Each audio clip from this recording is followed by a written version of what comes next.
La verdad que hoy tenemos todas las herramientas y la ciencia nos da todas las herramientas para poder estudiar un paciente. Hoy cada vez vemos como más ampliada esta patología y sinceramente tenemos como el apoyo de todo el profesional de la salud para poder derivar el paciente y poder abarcarlo multidisciplinariamente.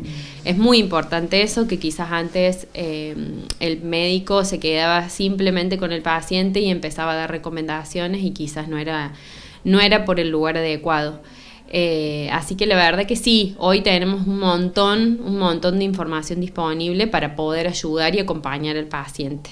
Además, el paciente se lo considera ahora más que nunca en un todo con la familia, ¿no? Que va dando pasos, que va aceptando los diagnósticos, que va poniéndose en marcha para cambiar hábitos de vida, no solamente de alimentación, de vida, para que la persona lo pase lo mejor posible, ¿no? Sí, sinceramente la población está un poco más consciente con respecto a la alimentación, pero lamentablemente muchas veces la cuestión económica no nos ayuda, y más en este tipo de patologías que a veces son tan específicos los alimentos que tenemos que consumir. Pero hay un nivel un poco más consciente de por dónde tenemos que ir, y se ha tomado, nuevamente lo repito, conciencia de que la alimentación es sumamente importante para el estado de salud de una persona. Y que si no nos cuidamos y si no le damos al cuerpo el combustible necesario, nos podemos enfermar. Y más en este tipo de patología tan específica que debemos consumir alimentos específicamente sin gluten. Claro que sí. En este caso, siempre los profesionales concuerdan en que el alimento o la dieta termina siendo, digamos, la medicina de la persona con celiaquía.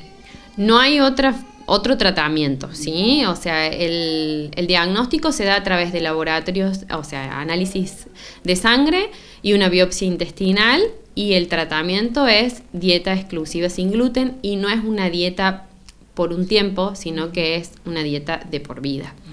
Es el único tratamiento el que podemos ir acompañando con el paciente y darle las herramientas para que su alimentación sea lo más variada y equilibrada posible dentro de esas características. El paciente, cuando come alimentos inadecuados, se siente mal. Es decir, a veces el entorno, no el familiar porque es el primero que se involucra, pero a veces, bueno, lo social, ¿no? En lugar de ser un límite, favorecer para que la persona esté bien, tiene que ver con la seriedad con la que uno ve la procedencia del alimento, el riesgo de la alimentación, de la contaminación cruzada. ¿De verdad que el paciente la pasa mal cuando come alimentos no adecuados?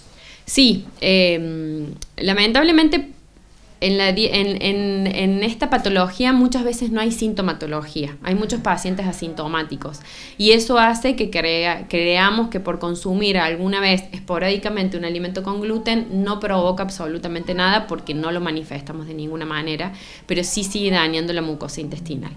La celiaquía justamente es una enfermedad autoinmune y que va dañando el epitelio intestinal, que es justamente donde absorbemos los nutrientes.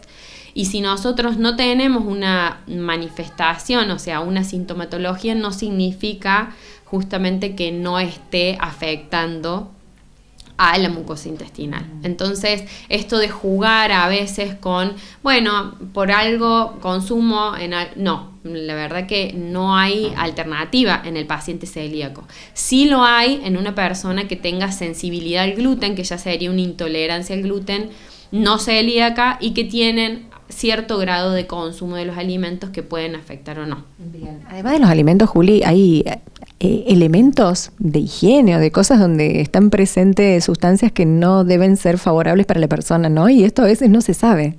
Sí, las proteínas del gluten son las que enferman al paciente, y muchas veces en una misma casa puede haber una persona celíaca junto con una persona que no lo sea, y hay mezcla de diferentes ingredientes o utensilios que deben ser específicos para la persona, ¿sí? Porque existe lo que es la contaminación cruzada, y por usar el mismo cuchillo o la misma tabla con una persona que consume gluten, eso puede afectar. Bien. Por último, Juli, las edades variadas. Uno puede descubrir la celiaquía en edades tempranas, a lo mejor pasan muchos años hasta que se da cuenta, hace un buen diagnóstico, resulta que ya lo venía teniendo y es adulto.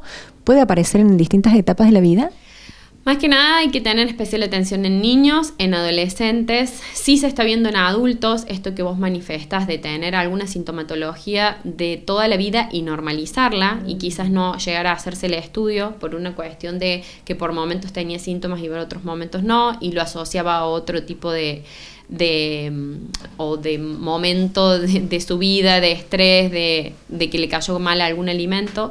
Hoy se está viendo muchísimo más la aparición porque también hay mayor consumo de trigo en las personas y ese trigo hoy en día viene bastante contaminado por fertilizantes, o sea, se usa lo que es el nitrógeno, que justamente es un compuesto para aumentar la cantidad de proteína del gluten y por eso hoy también está como en un boom, ¿sí? En edades adultas, primero por no haberse estudiado en su momento y segundo por el consumo excesivo de trigo.